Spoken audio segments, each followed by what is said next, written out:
Hello dear friends, आप सभी का वेलकम है तनु क्लासेस आर्ट को। आज की वीडियो में हम लोग फिर से लेके आए हैं हिंदी 100 मार्क्स का बहुत ही चुनिंदा प्रश्न जो कि आपके बोर्ड एग्जाम 2023 के लिए बहुत ही ज्यादा महत्वपूर्ण है। जी हाँ, क्योंकि यहाँ पर हम लोग बिहार बोर्ड एग्जाम 2023 के लिए वायरल क्वेश्चन को लेके आए हैं जो आपके बोर्ड एग्जाम में पूछे जाने की बहुत ज्यादा चांस है। हो सकता है इस वीडियो में हम लोग जितना प्रश्न करें आपके एग्जाम में सीधे सीधे देखने को मिले, इसलिए आप लोगों से हम्बल रिक्वेस्ट है कि आप वीडियो को लास्ट तक देखिएगा। अगर आपकी हिंदी की तैयारी चाहे जैसे भी हो, अगर जो पुराने स्टूडेंट है उनका रिवाइज हो जाएगा, और अगर किसी को लगता है कि बिल्कुल भी तैयारी नहीं है, डर लग रहा है, कुछ भी समझ में नहीं आ रहा है, तो आप इस वीडियो को ध्यान से देखिए। सभी प्रश्नों का ईमानदारी से आंसर दीजिए। अगर यहाँ पर आप 50 में 50 सही कर देते हैं तो यकीन मानिए आपकी जो तैयारी है वो बहुत ही लाजवाब है। यानी कि अगर आप 50% प्रश्न को भी सही कर देते हैं तो ठीक है। तो शुरू करते हैं। ध्यान रखिएगा, ये आपका हिंदी का वैसा चुना हुआ प्रश्न है जो कि अनुभवी शिक्षकों के द्वारा तैयार किया गया है आपके एग्जाम के लिए। ठीक है, चलिए पहला प्रश्न है आपके समक्ष में, फटाफट आंसर देते हुए जाइएगा ईमानदारी से। रघुवीर साय का जन्म कहां पर हुआ था? हम आपको ये प्रश्न कई बार करवाए हैं। रघुवीर साय का जो जन्म है वो कहां पर हुआ था, फटाफट आप लोग को बताना है। बिल्कुल राइट आंसर हो जाएगा लखनऊ उत्तर प्रदेश। ऑप्शन डी आपके बिल्कुल सही हो जाएंगे फर्स्ट नंबर प्रश्न का। अगला प्रश्न है, रघुवीर साय ने एमए जो है वो किस विश्वविद्यालय से किया था? तो रघुवीर साय जो एमए है वो लखनऊ विश्वविद्यालय लखनऊ से किया था। ऑप्शन बी सही हो जाएगा। सबसे पहला रघुवीर साय का जन्म कहां पर हुआ था? लखनऊ उत्तर प्रदेश में, और वो एमए जो है वही लखनऊ विश्वविद्यालय लखनऊ से ही किया था। ऑप्शन बी सही हो जाएगा। अगला प्रश्न है, बहुत ही महत्वपूर्ण प्रश्न आपका, सम्यक में उपसर्ग बताएं। सम्यक में आपको उपसर्ग अक्सर बार पूछा जाता है। पता है उपसर्ग का मतलब पहले वाला, प्रत्यय मतलब बाद वाला। सम्यक सम्यक सम्यक सम्यक क्या होगा? थर्ड का राइट आंसर बिल्कुल आपका हो जाएगा बी। ध्यान रखिएगा, जब भी अगर जैसे यहां पर मैं आपको एग्जांपल देता हूं, जैसे यहां पर आपका सम यक, यक आपका इधर हो जाएगा, प्रत्यय में आ जाएगा, सम आपका आ जाएगा इधर उपसर्ग में। ठीक है, अब मैं को जैसे आधा मौ है तो उसको हम लोग कैसे लिखेंगे? ऐसे लिखेंगे, है ना। जैसे आधा कौ है तो उसको कैसे लिखेंगे? ऐसे लिखेंगे। जैसे आधा लौ है तो उसको कैसे लिखेंगे? ऐसे लिखेंगे। आधा लौ को तो आधा लौ, तो वैसे ही आपका आधा मौ है तो इसको हम लोग कैसे लिखेंगे? ऐसे लिखेंगे। इसलिए राइट आंसर आपका ऑप्शन बी हो जाएगा थर्ड नंबर का। ध्यान रखिएगा, बहुत ही महत्वपूर्ण प्रश्न है। विशेष में उपसर्ग क्या है? बहुत ही महत्वपूर्ण प्रश्न है, फटाफट जवाब दीजिएगा।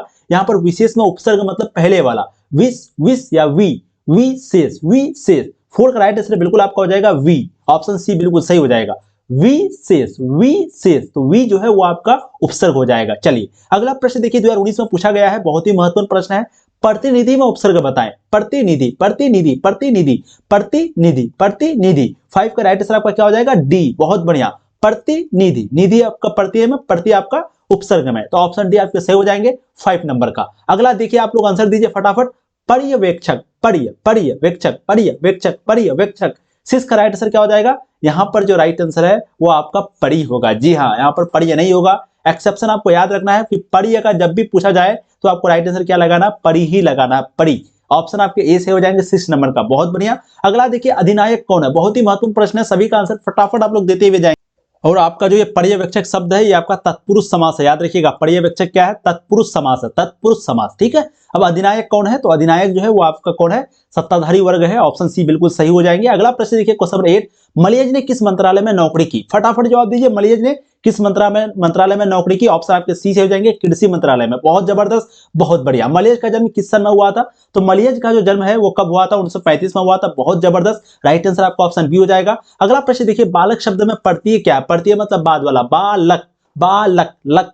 राइट आंसर 10 का बिल्कुल आपका यहाँ क्या हो जाएगा? लक। देखिए अब यहाँ ध्यान से सुनिए, जैसे मैं आपको लिखता हूं बालक, ठीक है। अब लौ में क्या क्या छुपा हुआ? लौ में आपका क्या क्या छुपा हुआ जानते हैं? एक आपका आधा लौ है, एक आपका कौ है ना, एक आपका ओ है, sorry for that. Her sound के पीछे ओ होता है। जैसे कौ बोलेंगे तो कौ और ओ जुड़ा हुआ है, जैसे लौ बोलेंगे तो लौ और ओ जुड़ा हुआ है, जैसे मौ बोलेंगे तो मौ में भी आपका ओ छुपा हुआ है। ठीक है, तो बालक, लक के जगह हम लोग अक लगा देंगे। ऑप्शन भी आपका यहाँ पर सही हो जाएगा। 10 नंबर प्रश्न का 2021 में पूछा गया है। ध्यान दीजिएगा, लौ में आपका ओ छुपा हुआ है और कौ जो है वो आपका मिल जाता है। ठीक है, तो ये आपका बन जाता है प्रत्यय। ऑप्शन बी सही हो जाएगा।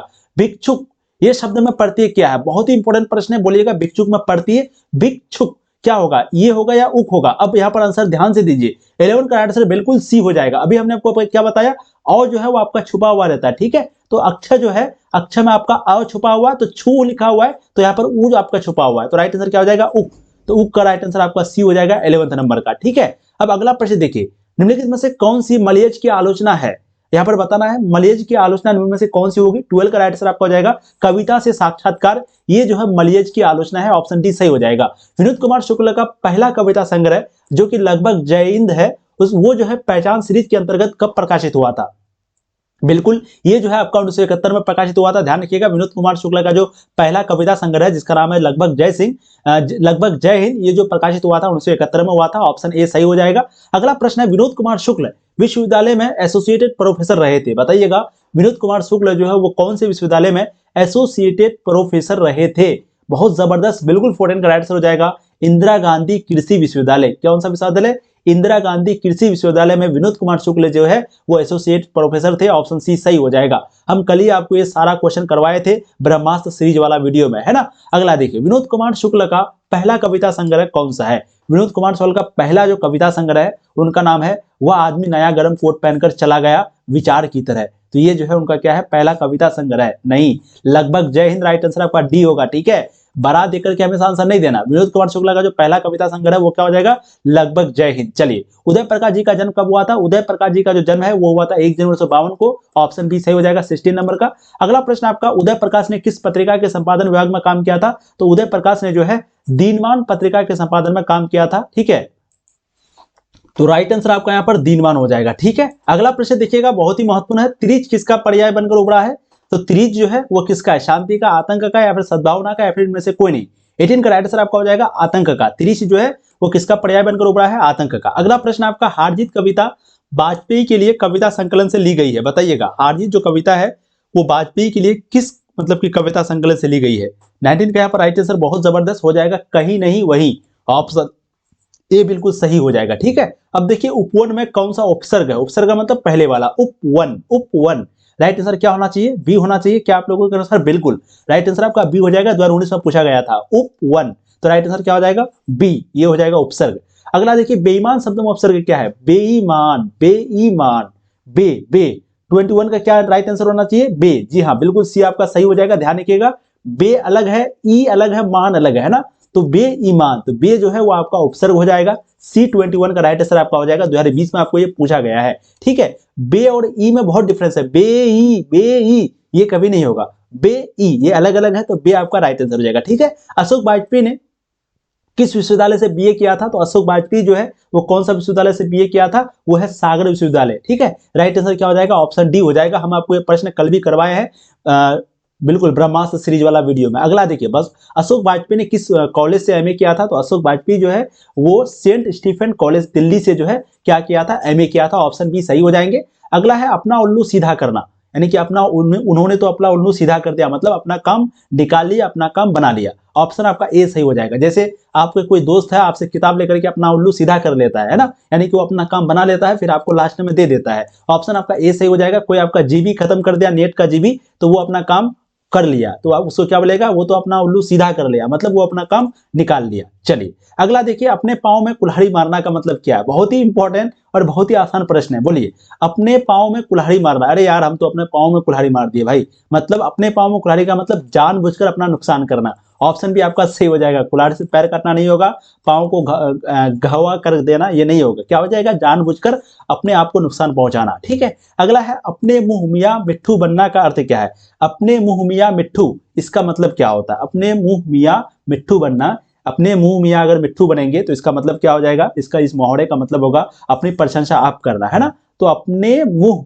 मियाँ मिट्ठू बनना यानी कि खुद के बारे में अपना तारीफ करना, अपना प्रशंसा करना। ऑप्शन सी 26 का बिल्कुल सही हो जाएगा। जे कृष्णमूर्ति का जन्म जो है वो किस दिन हुआ था? तो जे कृष्णमूर्ति का जन्म 17 मई 1895 को हुआ था। ऑप्शन सी सही हो जाएगा। लेखक के अनुसार कुछ परीक्षाएं उत्तीर्ण कर लेने से कई ज्यादा कठिन क्या है? यानी कि लेखक कहता है कि तुम जो ये सब एग्जाम वगैरह पास करते हो इससे भी ज्यादा कुछ कठिन है। वो क्या है? वो है जीवन को समझना, जिंदगी को समझना। ऑप्शन डी सही हो जाएगा। अब यहाँ पर आपको बताना है कि कौन सा शब्द सही है। ठीक है, उन्नति, उन्नति, उन्नति, उन्नति। ऑप्शन आपका बी सही होगा। यहाँ पर ध्यान दीजिएगा, ऑप्शन बी। ठीक है, व्यवसायिक, व्यवसायिक को कैसे लिखा जाता है ध्यान से अगर देखिएगा तो आपका व्यवसायिक पहला वाला ही सही होगा। ठीक है, व्यवसायिक, ये आपका यहाँ पर थोड़ा सा गलत है। व्यवसाय है, व्यावसायिक है, ये व्यवसायिक है। ठीक है, व्यावसायिक। ऑप्शन आपका ए बिल्कुल 30 का सही होगा। अगला देखिए 31 नंबर, शिक्षा का कार्य क्या है? शिक्षा का कार्य क्या है? तो 31 का राइट आंसर हो जाएगा संपूर्ण जीवन की प्रक्रिया को समझाने में मदद करना, यही शिक्षा का काम है। नौकरी लेना, धन की प्राप्ति करना या फिर खुशहाल जीवन में मदद करना नहीं, पूरे जीवन की प्रक्रिया को समझना, यही जो है शिक्षा का मतलब है। ठीक है, वीडियो को प्लीज लाइक कर दीजिए, आप लोग फटाफट चैनल को भी सब्सक्राइब कर दीजिए आप लोग। ठीक है, यहाँ पर आपकी पूरी तरीके से तैयारी होती है और आपके 6 बजे शाम की आज पॉलिटिकल साइंस की क्लास है। सब्जेक्टिव क्वेश्चन का बहुत ही धुआंधार प्रश्न आपको करवाएंगे। साथ में 7 बजे आज आपकी हिस्ट्री की महामैराथन क्लास होगी, उसमें जुड़ना है। 8:30 बजे आपकी जो है इकोनॉमिक्स की क्लास होगी, सभी क्लास में आप लोग को जुड़ना है। ठीक है, और वीडियो को लाइक जरूर कर दीजिएगा डियर, बहुत हम लोगों को मोटिवेट मिलता है, शेयर भी कर दीजिएगा। चलिए, ज्ञानेंद्र मांत के पति का नाम क्या था? तो ज्ञानेंद्र मांत के पति जी का नाम था देवेंद्र प्रसाद चौब, ऑप्शन ए सही हो जाएगा। ज्ञानेंद्र पति बीए तथा अंग्रेजी में एमए किस विश्वविद्यालय से किए थे? तो ज्ञानेंद्र पति जो बीए है और अंग्रेजी में जो एमए किया था वो कौन से विश्वविद्यालय से? तो उस विश्वविद्यालय का नाम है पटना विश्वविद्यालय, पटना से, ऑप्शन सी सही हो जाएंगे। मैं यह काम नहीं किया है, बताइए यहाँ पर इससे रिलेटेड कौन सा सेंटेंस सही है, आपको चुनना है। मैं यह काम नहीं किया है, मैं यह काम नहीं कर सकता, मैं यह काम नहीं कर सकता, मैंने यह काम नहीं किया है, मैंने ऐसा काम नहीं किया है, बताइए कौन सा सही होगा? तो मैंने ये काम नहीं, मैं ये काम नहीं किया है, ये सही नहीं लग रहा है। मैंने यह काम नहीं कर सकता, ये तो होगा ही नहीं। ठीक है, मैंने यह काम नहीं किया, तो राइट आंसर बिल्कुल 34 का सी हो जाएगा। ध्यान से पढ़िएगा, आपको समझ में आ जाएगा। ये शुद्ध वाक्य चुनने का क्वेश्चन आपको पूछा जाता है। हमने इस विषय को विचार किया, हमने इस विषय को विचार किया, तो बताइए यहाँ पर सही वाक्य कौन सा होगा? ध्यान से पढ़िए, हम लोगों ने इस विषय को विचार किया, हमने इस विषय को विचाराधार्थ किया, हमने इन विषयों को विचार किया, विषयों पर होता तो फिर सही होता है ना। देखिए, हमने इस विषय पर विचार किया, ये सही है। राइट आंसर आपका डी हो जाएगा 35 का। चलिए, ज्ञानेंद्र पति ने हिंदी में एमए किस विश्वविद्यालय से किया था? तो ज्ञानेंद्र पति ने जो हिंदी में है एमए किस विश्वविद्यालय से किया था? राइट आंसर क्या हो जाएगा? बिहार विश्वविद्यालय मुजफ्फरपुर, ऑप्शन आपका डी सही हो जाएगा। ठीक है, अच्छा, नद्रपति ये आपका है, ज्ञानेंद्र पति तो यहाँ पर है, अभी हमने देखा ज्ञानेंद्र पति बीए तथा एमए वो जो है पटना विश्वविद्यालय पटना से किया था। बाकी नद्रपति कहाँ से किया था? तो वो बिहार विद्यालय मुजफ्फरपुर से। ठीक है, मनुष्य की बातचीत का उत्तम तरीका क्या है? तो खुद से बात करना, यानी कि अवाक होकर खुद से बात करना। ये कौन बताते हैं? बालकृष्ण भट्ट कहते हैं कि मनुष्य की सबसे अच्छा जो बात करने का जो उत्तम तरीका है वो क्या है? अवाक होकर अपने से बातचीत करना। बातचीत क्या है? निबंध है। इसके रचनाकार का नाम बालकृष्ण भट्ट, उसने कहा था क्या है? कहानी है, याद रखिएगा ये सब ना। चलिए, संपूर्ण क्रांति क्या है? भाषण है। संवाद में सबसे महत्वपूर्ण क्या होता है? तो संवाद में जो सबसे महत्वपूर्ण होता है वो क्या तर्क होता है? बिल्कुल नहीं, आत्मीयता। संवाद में सबसे महत्वपूर्ण होता है आत्मीयता, राइट आंसर सी हो जाएगा। उपवन में कौन सा उपसर्ग है? उपवन, ध्यान दीजिएगा, उपसर्ग मतलब पहले वाला, जब 19 में पूछा गया था, तो उपवन उप हो जाएगा। राइट आंसर आपका 39 का बी हो जाएगा। ठीक है, बेईमान, अच्छा वही क्वेश्चन घुमा के आया है, राइट आंसर सी हो जाएगा, बहुत बढ़िया। अगला देखिए, बालकृष्ण भट्ट का जन्म कब हुआ था? बहुत ही महत्वपूर्ण प्रश्न है, 23 जून 1844 को। ठीक है, 30 जून नहीं होगा, 23 जून सही होगा, 23 जून बिल्कुल सही है यहाँ पर, राइट आंसर 41 का बी हो जाएगा। ध्यान रखिएगा, 23 जून 1844 को बालकृष्ण भट्ट जी का जन्म हुआ था। अगला प्रश्न देखिएगा, संयोगिता स्वयंवर रचना किसकी है? तो संयोगिता जो स्वयंवर रचना है वो है श्रीनिवास दास की, ऑप्शन सी सही हो जाएगा 42 नंबर प्रश्न का। जायसी की काव्य भाषा कौन सी थी? तो जायसी की जो काव्य भाषा है उनका नाम है अवधी। ठीक है, जायसी की जो मलिक मोहम्मद जायसी की जो ये किस मार्ग के कवि थे? तो पड़े मार्गी के, और इसकी भाषा का नाम क्या है? अवधी, मतलब कि ये कौन से भाषा के कवि थे? अवधी। अगला है, टिकाऊ में कौन सा पढ़ती है? बहुत ही महत्वपूर्ण प्रश्न है, यहाँ पर ध्यान से आंसर देने का प्रयास कीजिएगा। टिकाऊ में कौन सा पढ़ती है? पढ़ती है मतलब बाद वाला, टिकाऊ, आऊ, आऊ। मैंने क्या कहा कि कौ में क्या छुपा हुआ होता है? औ छुपा हुआ रहता है, तो जब का है तो ये आ हो जाएगा, क्योंकि औ आपका छुपा हुआ है और ये ऊ लास्ट में लगा हुआ है, तो क्या हो जाएगा? आऊ।